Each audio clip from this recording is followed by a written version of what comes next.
Haleluya. Amin. Amin.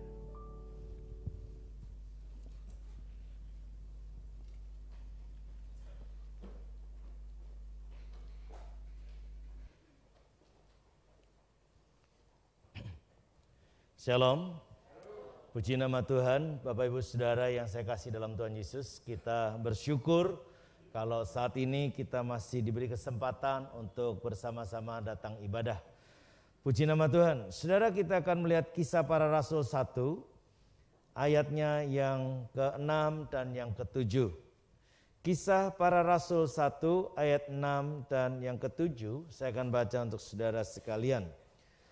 Maka bertanyalah mereka yang berkumpul di situ, Tuhan, maukah engkau pada masa ini memulihkan kerajaan bagi Israel? Jawabnya, engkau tidak perlu mengetahui masa dan waktu yang ditetapkan Bapa sendiri menurut kuasanya. Amin. Bapak Ibu Saudara yang saya kasih dalam Tuhan, pertanyaan yang diajukan para murid kepada Tuhan Yesus adalah suatu pertanyaan yang cukup rasional, cukup kondisional, artinya sangat relevan dengan kondisi yang ada. Tuhan, maukah engkau pada masa ini memulihkan kerajaan bagi Israel? Di saat itu,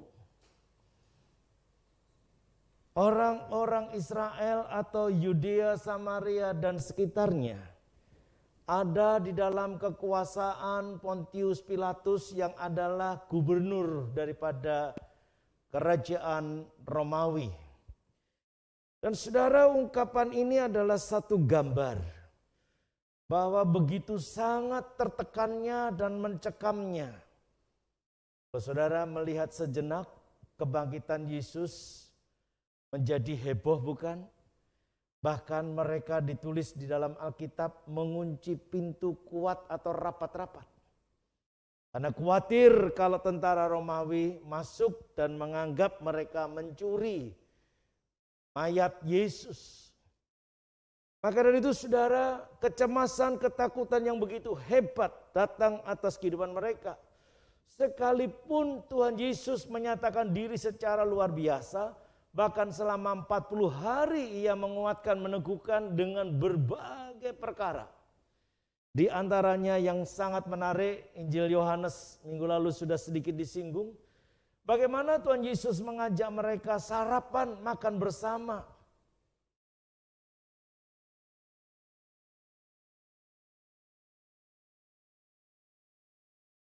Maka dari itu saudara yang saya kasih dalam Tuhan, inilah sesuatu yang sangat menarik untuk kita bersama renungkan. Betapa hebat dan betapa dahsyat Tuhan Yesus meyakinkan para murid. Tetapi saudara, karena tekanan yang begitu hebat, sehingga para murid pun tidak ingat apa yang telah dinubuatkan oleh Allah melalui para nabi, yang ditulis dalam kitab-kitab para nabi sebelumnya. Maka dari itu tadi saya katakan adalah sesuatu yang sangat manusiawi. Kalau dalam kondisi yang seperti ini mereka berkata, Tuhan, maukah engkau pada masa ini memulihkan kerajaan bagi Israel? Wajar, karena tekanan yang hebat. Coba tengok dan tilik kehidupan setiap pribadi kita. Kalau kita punya sakit gak cepat sembuh, kita juga teriak yang sama. Tuhan, kenapa sih gak sembuh-sembuh? Kalau kita dalam kesulitan keuangan, Tuhan, kenapa berkat kok gak datang-datang? Ini sudah waktunya loh Tuhan. Ini sudah saatnya loh Tuhan. Saudara yang saya kasih dalam Tuhan, apa yang diungkapkan daripada para murid saat itu bukan pengertiannya secara letterlux adalah pemulihan Yahudi atau Israel saat itu. Tapi adalah sesuatu yang diungkapkan berdasarkan apa yang dirasa para murid karena tekanan yang hebat. Logika mereka, karena Yesus yang dahsyat, Yesus yang luar biasa, yang mendemonstrasikan kuasa kebangkitan secara spektakular. harapannya mereka juga mendapatkan kemerdekaan. Pemulihan terjadi dalam hidupnya. Saudara yang saya kasih dalam Tuhan, tadi saya katakan mereka lupa akan janji Allah yang telah disampaikan melalui para nabi. Bahwa kerajaan Israel sekali-kali tidak pernah akan terganggu oleh siapapun. Dia akan berdiri kokoh selama-lamanya. Maka dari itu saudara yang saya kasih dalam Tuhan, dituliskan dalam 2 Samuel pasalnya yang ke-7. 2 Samuel pasal yang ke-7.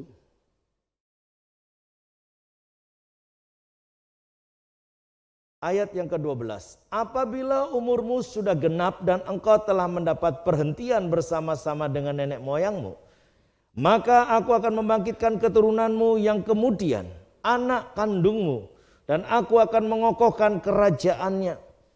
Dialah yang akan mendirikan rumah bagi namaku dan aku akan mengokohkan tahta kerajaannya untuk apa saudara? Untuk selama-lamanya. Ayat 16. Keluarga dan kerajaanmu akan kokoh untuk selama-lamanya di hadapanku. Tahtamu akan kokoh untuk selama-lamanya. Tepat seperti perkataan ini dan tepat seperti penglihatan ini, Nathan berbicara kepada Daud. Saudara yang saya kasih dalam Tuhan, ini sebuah janji yang diucapkan, yang dinubuatkan, yang disampaikan oleh nabinya. Bahwa Daud dan keturunannya akan kokoh selama-lamanya. Maka saudara, penderitaan, masalah seringkali membuat manusia itu lupa akan janji-janji Allah. Tidak ubahnya kita sekalian. Kalau kita sedang dirundung persoalan, dirundung masalah, seolah-olah yang paling menderita di dunia ini kita seorang. Maka dari itu saudara yang saya kasihi, Tuhan tahu persis apa yang diucapkan oleh para murid yang sangat tendensius, ada kepentingan lain. Maka minggu lalu sudah diingatkan. Apa yang dikatakan Tuhan kepada Petrus saat itu, Tuhan, apakah yang akan terjadi dengan dia ini, yaitu Yohanes. Tuhan berkata apa? Itu bukan urusanmu. Itu bukan urusanmu. Ada sebuah kepentingan yang terselubung dari ungkapan itu. Di dalam ayat yang ke-6 ini ada sesuatu yang tersembunyi yang tidak diketahui secara manusia. Seolah-olah murid-murid sedang berbicara tentang pemulihan Israel. Israel gak pernah punah. Israel akan pulih selalu. Maka saudara yang saya kasih dalam Tuhan, kitab Yeremia mengingatkan akan hal itu dari masa ke masa. Kisah ini tidak pernah lepas. Nah saudara yang saya kasih, coba perhatikan. Yeremia pasal yang ke-31, ayat yang pertama dikatakan demikian. Pada waktu itu, demikianlah firman Tuhan, aku akan menjadikan Allah segala kaum keluarga Israel, dan mereka akan menjadi umatmu. Aku akan menjadi Allah segala kaum keluarga Israel, dan mereka akan menjadi umatku. Judulnya sangat jelas di sana. Apa? Perjanjian baru. Nah saudara, Yeremia pasal 31 tadi ayat yang ke-33. Tetapi beginilah perjanjian yang kuadakan dengan kaum Israel sesudah waktu itu. Demikianlah firman Tuhan. Aku akan menaruh Tauratku dalam batin mereka dan menuliskannya dalam hati mereka. Maka aku akan menjadi Allah mereka dan mereka akan menjadi umatku, dan tidak usah lagi orang mengajar sesamanya atau mengajar saudaranya dengan mengatakan kenalah Tuhan. Sebab mereka semua besar kecil aku akan mengenal aku, demikianlah firman Tuhan. Sebab aku akan mengampuni kesalahan mereka dan tidak lagi mengingat dosa mereka. Nah saudara yang saya kasih dalam Tuhan, ini adalah satu ungkapan yang sangat jelas. Pesan Tuhan sangat sempurna bahwa Israel selalu dibela oleh Allah. Pertanyaannya, kalimat ini diungkapkan. Maukah engkau pada masa ini memulihkan kerajaan bagi Israel? Lama Setelah ucapan ini, akhirnya Israel mendapatkan kedaulatan secara penuh. Apakah hari ini Israel masih dalam pengaruh dan dalam jajahan kerajaan Romawi? Jawabannya tidak. Tetapi saudara, bukan hanya satu bangsa, satu kerajaan atau satu negara. Justru hari ini tekanan itu secara global. Bangsa-bangsa sedang berusaha untuk melemahkan kembali. Saudara, secara rohani bisa kita petik intisarinya. Tidak terkecuali dalam hidup saudara dan saya. Iblis berusaha keras untuk melemahkan iman. Iblis berusaha keras untuk mengecoh, menggoncang iman kita. Supaya apa saudara? Mata hati kita tidak tertuju kepada Allah. Mata hati kita tidak tertuju kepada firman. Bahkan pikiran benak jiwa kita pun digoncang sedemikian rupa. Sehingga kita lupa akan janji-janji Allah. Maka dari itu saudara, gak heran kalau hari-hari ini banyak orang yang ngambil jalan pintas. Nubruk sini, nubruk sana, nabrak sini, nabrak situ, dan seterusnya. Kenapa? Karena seolah-olah yang paling menderita di muka bumi ini adalah kita seorang.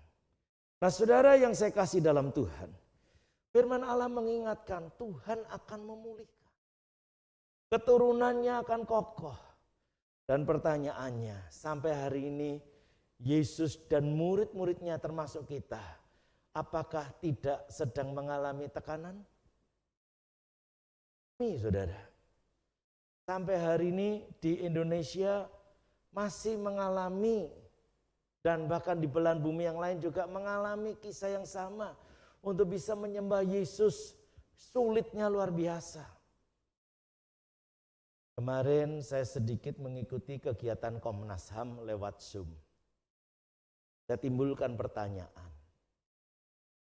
Kita sudah dengar berulang kali. NKRI harga artinya apa? Negara Kesatuan Republik Indonesia itu adalah harga mati, artinya nggak boleh ditawar. Betul? Nggak boleh ditawar. Nah kalau sudah namanya negara kesatuan terdiri dari, bukan satu loh, kesatuan terdiri dari suku, etnis, pulau, budaya, dan seterusnya. Yang disingkat dalam satu kata Bhinneka Tunggal Ika. Lah kalau sudah harga mati kok masih ada ya? Persoalan-persoalan izin gereja kesulitan, persoalan mendirikan masjid kesulitan, kok ada ya? Ini nggak boleh terjadi di bumi kita. Maka dari itu saudara yang saya kasih ini harus mulai diluruskan kembali. Justru itu yang seperti ini nggak perlu dijadikan bahasan atau seminar. Akan menimbulkan polemik. Terima apa adanya. Karena harga mati. Tinggal perundangannya disesuaikan. Kearifan lokal dihargai. Dan seterusnya. Maka damai sejahtera ada di bumi Indonesia. Bahkan saya bingung.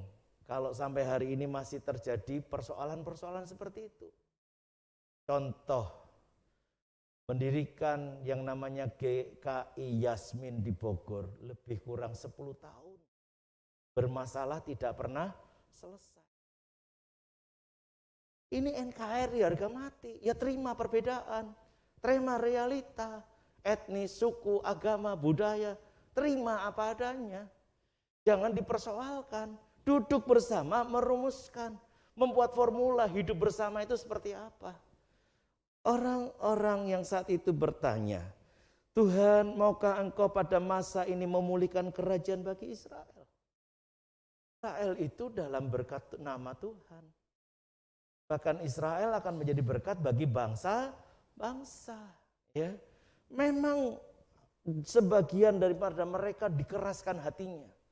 Supaya apa? Bangsa-bangsa lain masuk dalam rencana Allah yang besar. Roma pasal yang ke-11. Roma pasal yang ke-11 ayat 25 dikatakan demikian. Sebab saudara-saudara, supaya kamu jangan menganggap dirimu pandai, aku mau agar kamu mengetahui rahasia ini. Apa rahasianya? Sebagian dari Israel telah menjadi tegar sampai jumlah yang penuh dari bangsa-bangsa lain telah masuk. Dengan jalan demikian seluruh Israel akan diselamatkan seperti ada tertulis. Dari Sion akan datang penebus, ia akan menyingkirkan segala kefasikan daripada Yakub. Dan inilah perjanjianku dengan mereka apabila aku menghapuskan dosa mereka. Saudara yang saya kasihi, sudah selesai belum penghapusan dosa? Sudah selesai belum? Tuntas, lunas. Yesus mati di Golgota adalah untuk menebus dosa manusia. Bukan hanya saudara dan saya. Dosa manusia. Bersyukur kepada Tuhan. Saudara dan saya yang diperkenalkan dan menjadi percaya bahwa Yesus adalah Tuhan dan Juru Selamat. Itu yang patut kita syukuri karena kita lebih dahulu. Masih banyak saudara-saudara di luar sana yang belum bisa menerima Yesus sebagai Tuhan. Gak ada masalah. Biar Tuhan sendiri yang beracara. Karena ini bukan persoalan agama atau keyakinan. Tetapi adalah berbicara tentang pribadi lepas pribadi kepada Kristus Yesus. Yang adalah Al-Masih yang menyelamatkan hidup manusia. Itu sebabnya saudara yang saya kasih dalam Tuhan. Tadi dikatakan bahwa keturunanmu, keluargamu akan kokoh. Sekalipun perjalanan hidup dari sejak Yesus lahir sampai dia mati dan sebentar kita memperingati hari kenaikannya tanggal 13 mendatang. Apakah aniaya sudah berakhir? Jawabnya tidak. Tapi apakah hal itu membuat kita undur dari percaya kita kepada Yesus? Jawabannya juga tidak. Hambatan, tantangan, rintangan justru memobilisasi sebuah keyakinan yang kuat bahwa saudara dan saya ada di dalam kebenaran. Itu sebabnya makin gigih, makin sungguh-sungguh, makin militan hidup bertuhan kita. Saudara yang saya kasih dalam Tuhan. Pertanyaan tadi, Tuhan maukah engkau pada masa ini memulihkan kerajaan bagi Israel? Jawaban Tuhan sederhana tapi sangat menohok kalau dalam pengertian sehari-hari. Engkau tidak perlu tahu. Kalau bahasa saya, kok bodoh men sih kamu itu? Takok sing ora cetha. Wong Israel itu tidak pernah akan runtuh. Israel akan kokoh selama-lamanya. Amin. Amin. Maka dari itu saudara, mari kita lihat perjanjian Allah dengan Israel. Batalkah? Jawabannya tidak. Hari ini semakin kokohkah? Iya. Iya, bahkan menjelang hari Tuhan yang kedua datang ke muka bumi ini, maka umat Allah yang satu ini akan dipakai oleh Allah untuk menjadi berkat bagi bangsa-bangsa, termasuk Indonesia. Oleh sebab itu saudara yang saya kasih dalam Tuhan, kita harus bersyukur bahwa janji Allah itu ya dan amin. Bahwa Allah tidak pernah berdusta. Bukan janji tinggal janji, tapi janji Allah itu ya dan amin. Itu sebabnya saudara tadi apa yang kita baca dalam Yeremia pasal 31 diteguhkan kembali. Karena tadi dikatakan aku akan menaruh Tauratku dalam batin mereka dan menulisnya dalam hati mereka, maka aku akan menjadi Allah mereka dan mereka akan menjadi umatku. Dinubuatkan kembali setelah Nabi Yeremia muncullah Yehezkiel. Dalam kitab Yehezkiel pasal 36 ayat 26 pun dikatakan dengan jelas. Kamu akan kuberikan hati yang baru dan roh yang baru di dalam batin dan dalam batinmu. Dan aku akan menjauhkan dari tubuhmu hati yang keras. Bersyukur saudara kalau hari ini saudara dan saya pun mendapatkan kemurahan demi kemurahan. Gak berlebihlah kalau kita menyadari bahwa kita seringkali punya hati yang keras. Kita punya hati yang karep-karepe dewe, maunya sendiri. Tapi mari saudara kita perhatikan firman Allah.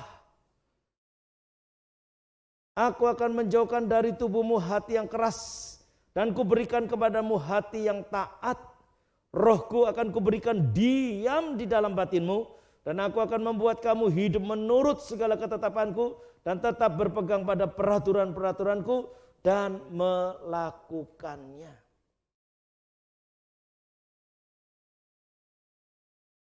Saudara harus yakin bahwa Roh Allah yang dijanjikan itu diam dalam hidup saudara. Sehingga membuat saudara dan saya bisa taat. Sehingga membuat saudara dan saya bisa melakukan firman Allah. Tetapi kalau kita menyadari ada yang salah dalam hidup, jangan kita begegek, bertahan dengan apa yang salah. Mari kita evaluasi cepat-cepat. Supaya kasih karunia Allah tidak berlalu tetapi semakin sempurna dalam hidup kita. Kerinduannya dipulihkan, tapi seringkali kita punya hati yang keras. Karena tekanan yang hebat membuat kita seringkali arogan. Karena tekanan yang hebat membuat seringkali kita mengambil keputusan-keputusan yang sangat begitu ekstrim. Sehingga menghentak banyak orang. Ada apa? Kenapa? Maka dari itu saudara yang saya kasih dalam Tuhan, mari kita patut bersyukur. Kalau Tuhan masih memberi apa? Kesempatan. Bukankah kita ada sampai pagi ini atau siang hari ini adalah karena kesempatan yang dimaksud? Kita hargai, kita gunakan seluruh potensi hidup yang ada untuk memuliakan Allah. Dan kalau saudara didiami Roh Allah, dengar baik-baik sekali lagi, kalau saudara didiami oleh Roh Allah, niscaya saudara pasti akan menjadi pelaku firman. Nah, Roh Allah tidak pernah akan melawan firman. Maka dari itu saudara yang saya kasih dalam Tuhan, kita patut bersyukur pada Allah kalau kesempatan demi kesempatan itu diberi. Tetapi yang kedua, saudara perhatikan bagaimana seharusnya hidup bersama dengan Tuhan, yaitu dengan firman, dengan roh yang diam di dalam hidup kita. Sehingga pemulihan itu bukan sebuah isapan jempol, tapi pemulihan itu adalah kasih karunia.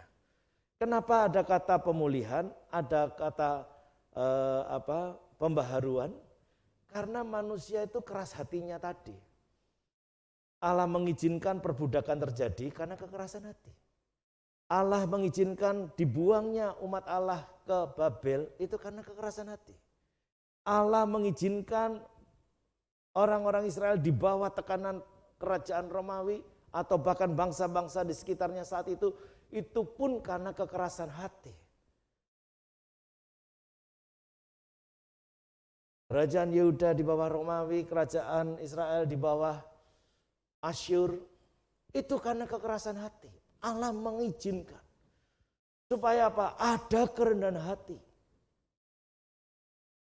Apa yang hari ini diluaskan, diizinkan oleh Allah, tidak lain tidak bukan adalah gambar konkret akan kasih Allah kepada setiap kita. Supaya kita sepikir, segambar, seroh dengan dirinya kembali. Sehingga kehidupan kita benar-benar hidup di dalam berkat Tuhan. Maka dari itu saudara jangan berhenti hanya berpikir pemulihan.